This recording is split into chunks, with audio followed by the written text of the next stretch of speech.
اللہ تعالیٰ کا فضل و کرم ہے کہ اس نے ہمیں آقائے نامدار مدنی تاجدار دو عالم کے مالک و مختار گلشن ہستی کے ولین فصل بہار سید عالم نور مجسم راحت آدم و بنی آدم سیدنا محمد مصطفیٰ احمد مجتبیٰ صلی اللہ علیہ وآلہ واصحابہ وسلم کی امت میں پیدا فرمایا۔ ہم اور آپ ارحم الراحمین کی بارگاہ میں جمع ہیں، دعا کرتے ہیں پروردگار ہمارے عبادات کو اپنے حبیب علیہ الصلاۃ والسلام کے طفیل شرف قبولیت عطا فرما۔ آج ہم نے قرآن پاک کی ایک آیت مبارکہ آپ کے سامنے پڑھی ہے، جس میں قرآن پاک میں آتا ہے وَرَتِّلِ الْقُرْآنَ تَرْتِیلًا۔ اس کا مطلب ہے قرآن کو ترتیل سے پڑھو۔ آج ہم قرآن کے علم کے بارے میں بات کریں گے انشاءاللہ تعالی۔ قرآن کو ترتیل سے پڑھو۔ ابھی ماہ رمضان مبارک گزرا ہے، اور ماہ رمضان المبارک میں ہر مسلمان نے جمعہ کے خطبات میں اور دیگر اجتماعات میں اور قرآن پاک میں ماہ رمضان المبارک کی آیات میں بارہا سنا ہے کہ قرآن کریم ماہ رمضان المبارک میں نازل ہوا۔ ماہ رمضان المبارک آیا اور چلا گیا۔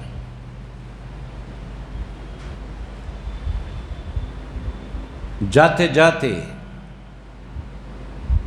رمضان کے مہینے نے ہمیں ایک پیغام دیا۔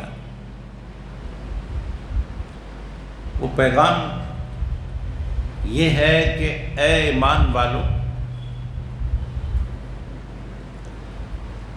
اس ماہ میں جو کتاب نازل ہوئی ہے اللہ کی طرف سے، اس کتاب کو تھامو۔ جس قدر اس کتاب سے تمہارا رشتہ جڑے گا، اس قدر تم کامیاب زندگی گزارنے والے ہو جاؤ گے۔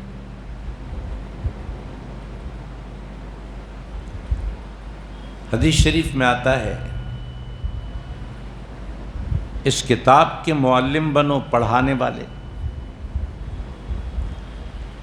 والے نہیں بن سکتے تو اس کتاب کے متعلم بنو، پڑھنے والے۔ پڑھانے والے بھی نہیں بن سکتے، پڑھنے والے بھی نہیں بن سکتے، تو اس کتاب کی باتیں سننے والے بنو۔ وہ بھی نہیں، کم سے کم اس کتاب سے محبت کرنے والے بنو۔ کچھ نہ کچھ رشتہ اس کتاب سے تمہارا ہونا چاہیے۔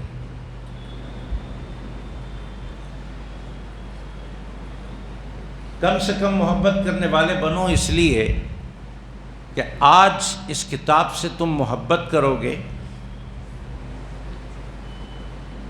تو ایک دن آئے گا اس کو سننے والے بن جاؤ گے،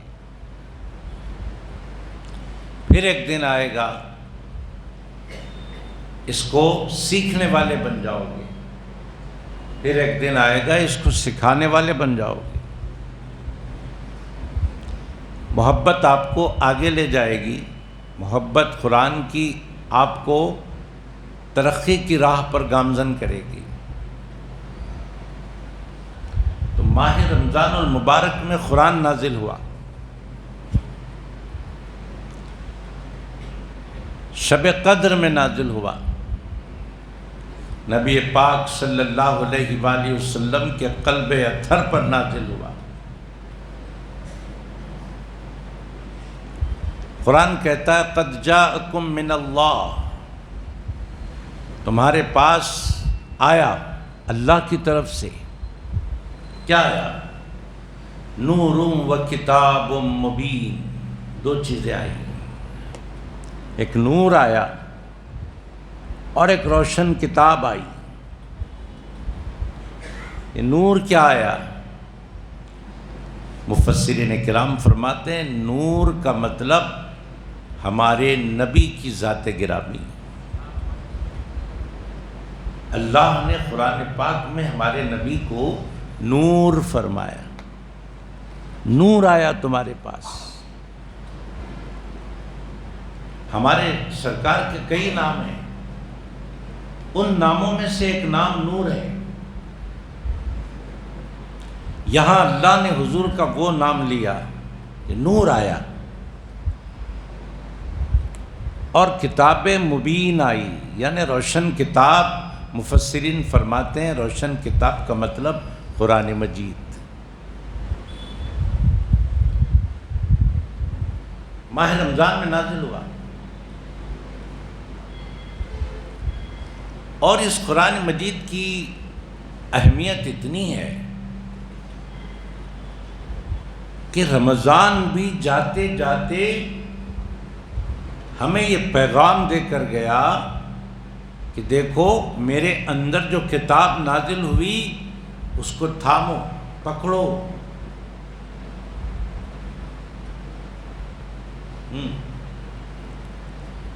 اور اللہ کے نبی صلی اللہ علیہ وآلہ وسلم بھی جب دنیا سے تشریف لے جا رہے تھے، اس امت سے یہی فرمایا، اے میرے امتیو، دو چیزیں تمہارے بیچ چھوڑے جا رہا ہوں، ان دو چیزوں کو پکڑ لو، کبھی گمراہ نہیں ہوں گے، راہ راست پر رہیں گے، صراط مستقیم پر رہیں گے، کبھی گمراہ نہیں ہوں گے۔ پکڑو ان دو چیزوں کو۔ وہ کون سی دو چیزیں ہیں؟ سرکار نے فرمایا ایک ہے قرآن اور دوسرے ہے میرے اہل بیت، یعنی میرے گھر والے۔ ان کو تھامو، ان کو پکڑو۔ قرآن سے وابستہ ہو جاؤ، میرے اہل بیت سے وابستہ ہو جاؤ، یہ دو چیزوں کو پکڑ لو، بس تم سیدھے راستے پہ آ گئے۔ اسی راہ پر جینا، اسی راہ پر مرنا، ہمیشہ ہمیشہ کی زندگی تمہاری کامیاب ہو جائے گی۔ لوگ اس دنیاوی زندگی کو بہتر بنانے کے لیے اپنے بچوں کو بہترین تحفہ دیتے ہیں علم کا۔ جب بچہ چھوٹا 5 سال کا رہتا ہے، اس کو اچھے پرائمری اسکول میں ڈالتے ہیں تاکہ بچے کی تعلیم ابتدا سے ہی معیاری رہے، اچھی تعلیم رہے، اچھا ماحول رہے، بچپن سے ہی وہ انگریزی بولے، کیونکہ آگے چل کر انگریزی بہت کام آنے والی ہے۔ بچہ مڈل اسکول میں آیا اور اچھا اسکول دیکھ کر اس میں شریک کرتے ہیں، پھر ہائی اسکول میں آیا، بہترین ہائی اسکول، ماحول بھی اچھا ہو، تعلیم بھی اچھی ہو، پھر کالج کی دنیا، بہترین کالج ہو، ماحول اچھا ہو، پڑھانے والے اچھے ہوں، تعلیم اچھی ہو، یہ ماں باپ کی طرف سے اپنی اولاد کو بہترین تحفہ ہے، ماں باپ کا بڑا احسان ہے، اچھے اسکول میں شریک کرتے ہیں، اچھے کالج میں شریک کرتے ہیں، اچھی تعلیم دلواتے ہیں۔ کیوں؟ بچے کا فیوچر اچھا ہو جائے۔ کون سا فیوچر؟ دنیا کا۔ بچہ ابھی تو 5 سال کا ہے، 10 سال کا ہے، 20 سال کا ہے۔ جب بچہ 40 سال کا ہو جائے تو خوشحال زندگی میرے بچے کی ہو،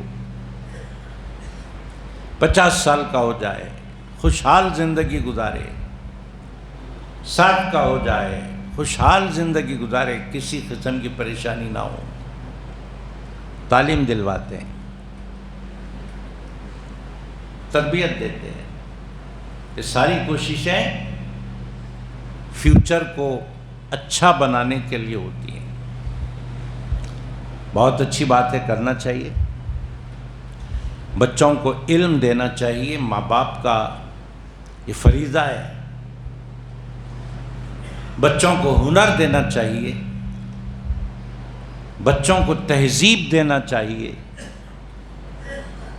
یہ سب ماں باپ اپنے بچوں کو دیں۔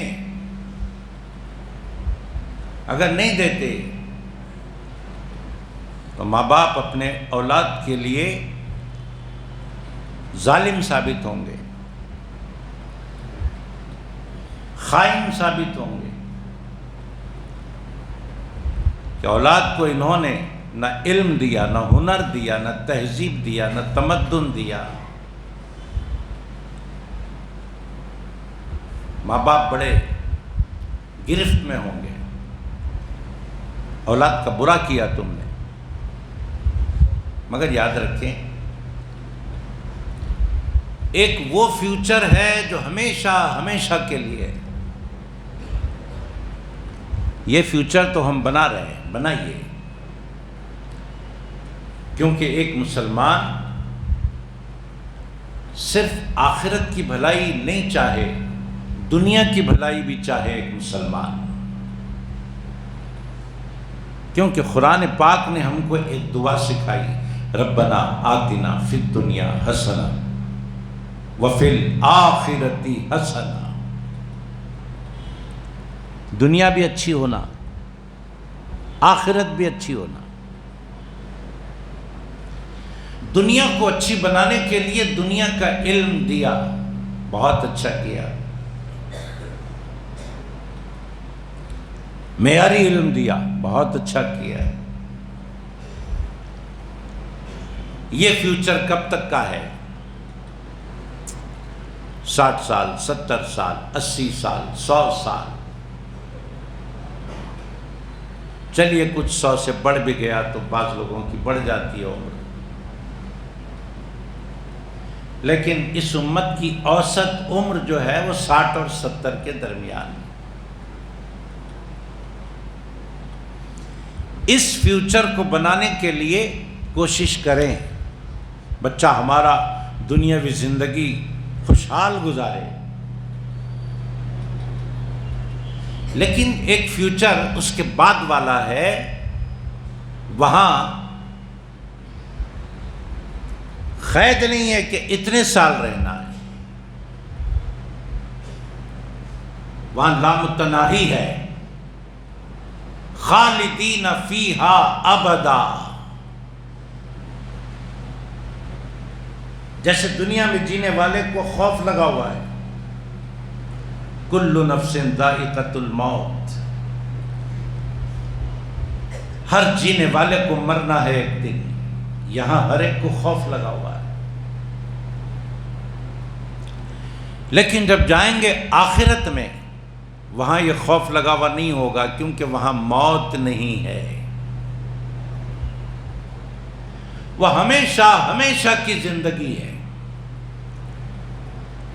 اگر کوئی ہے جہنم میں تو ہمیشہ ہمیشہ جہنم میں، کوئی ہے جنت میں ہمیشہ ہمیشہ جنت میں۔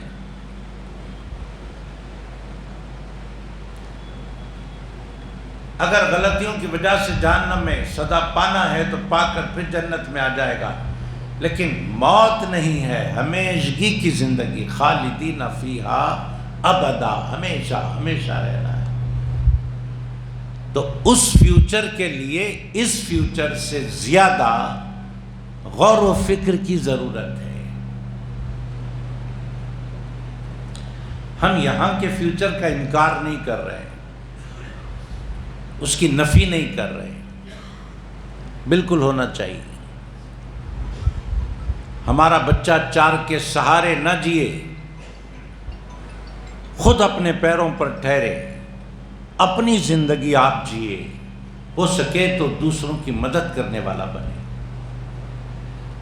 لیکن اس سے زیادہ تفکر اس فیوچر کا ہونا ہے جس فیوچر میں موت نہیں ہے، ہمیشہ ہمیشہ کی زندگی ہے۔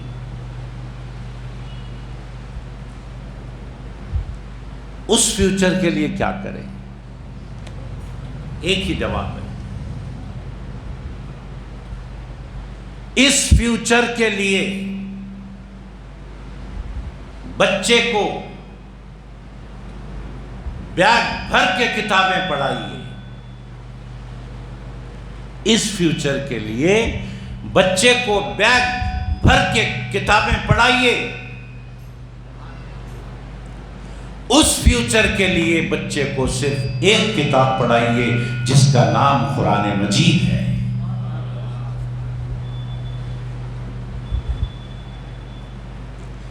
ایک کتاب پڑھ لے گا بچہ، وہ فیوچر درست ہو جائے گا، وہ فیوچر اچھا ہو جائے گا، درخشاں ہو جائے گا۔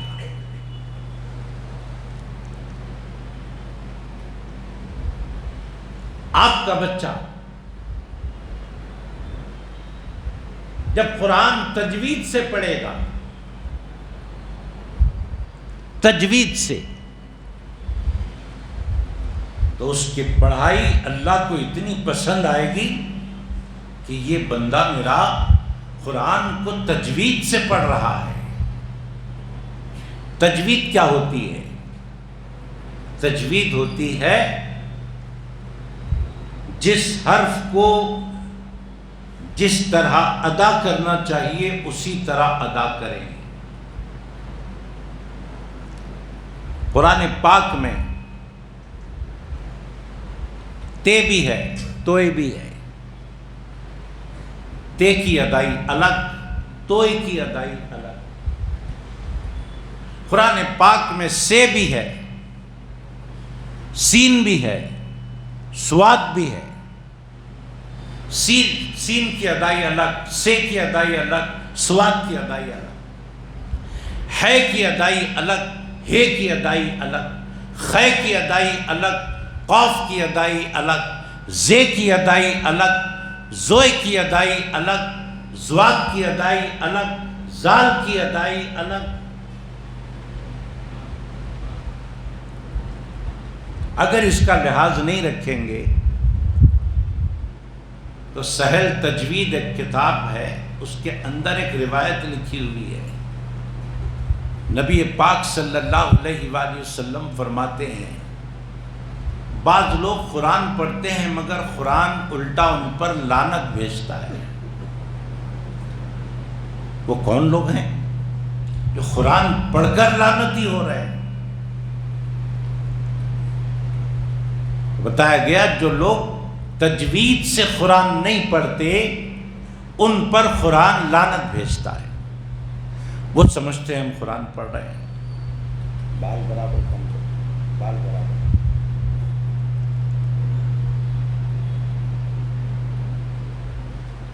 وہ سمجھتے ہیں ہم قرآن پڑھ رہے ہیں مگر قرآن لعنت بھیج رہا ہے۔ کیوں؟ حروف کی ادائی صحیح نہیں ہے۔ اللہ فرما رہا ہے وَرَتِّلِ الْقُرْآنَ تَرْتِيلًا۔ حضرت علی سے پوچھا گیا قرآن کو ترتیل سے پڑھو، اللہ نے فرمایا اے علی بتائیے یہ ترتیل کیا ہوتی ہے؟ حضرت علی نے ارشاد فرمایا ترتیل کا مطلب تجوید ہے، تجوید سے قرآن پڑھو۔ جہاں غنہ ہوتا ہے وہاں غنہ کرو، جہاں اخفا ہوتا ہے وہاں اخفا کرو، جہاں اخلاب ہوتا ہے وہاں اخلاب کرو، جہاں اظہار ہوتا ہے وہاں اظہار کرو، جو ہر جہاں سے نکلتا ہے وہاں سے نکالو، جو اس کے قواعد ہیں قواعد کے اعتبار سے قرآن پڑھو۔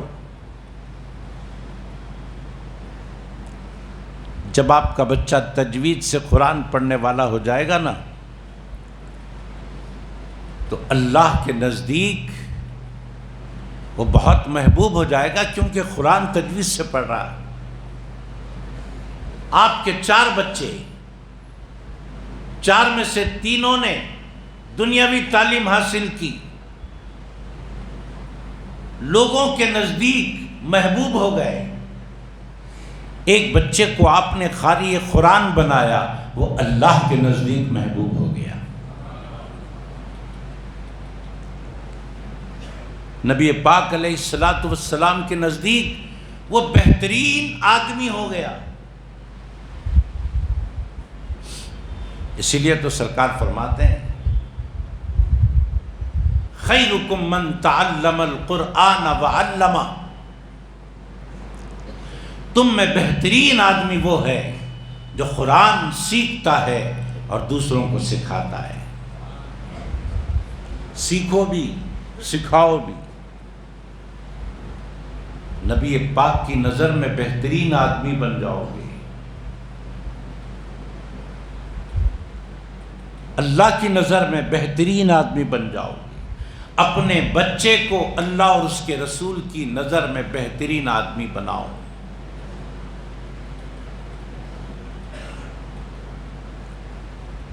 بچہ حافظ قرآن بن گیا آپ کا، کیا پوچھتے ہو؟ حافظ قرآن آپ کا بچہ بنا، آپ کو اعزاز مل گیا۔ قیامت کا دن ہوگا، آپ کے سر پر نور کا تاج رکھا جائے گا۔ پوچھنے والے پوچھیں گے کہ یہ کون ہے، انہوں نے کیا کارنامہ کیا ہے؟ جواب دیا جائے گا کارنامہ انہوں نے یہ کیا ہے کہ اپنے بچے کو حافظ قرآن بنایا ہے۔ اللہ نے حافظ کے ماں باپ کے سر پر نور کا تاج رکھا ہے، تو سمجھ لو کہ ماں باپ کے سر پر جب نور کا تاج ہے تو خود حافظ قرآن کا عالم کیا ہوگا۔ اللہ رب العزت قیامت کے میدان میں آپ کے بچے کو اس لائق بنائے گا کہ آپ نے حافظ بنایا، اللہ نے اس لائق بنا دیا کہ قیامت کے دن آپ کے رشتہ داروں میں 10 آدمیوں کو پکڑ کر وہ جنت میں لے جائے گا۔ شفاعت کا حق اسے نصیب ہوگا۔ آپ کے لیے کتنی قابل فخر بات ہے کہ بچہ آپ کا حافظ بن گیا۔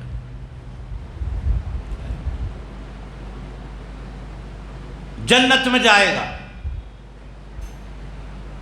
ہر ایک کا ایک مقام ہے، فلاں کا مقام یہ، فلاں کا مقام یہ، فلاں کا مقام یہ۔ حافظ قرآن سے اللہ فرمائے گا اے حافظ قرآن، قرآن کریم کی ایک ایک آیت پڑھتا جا، جنت کا ایک ایک درجہ حاصل کرتا جا۔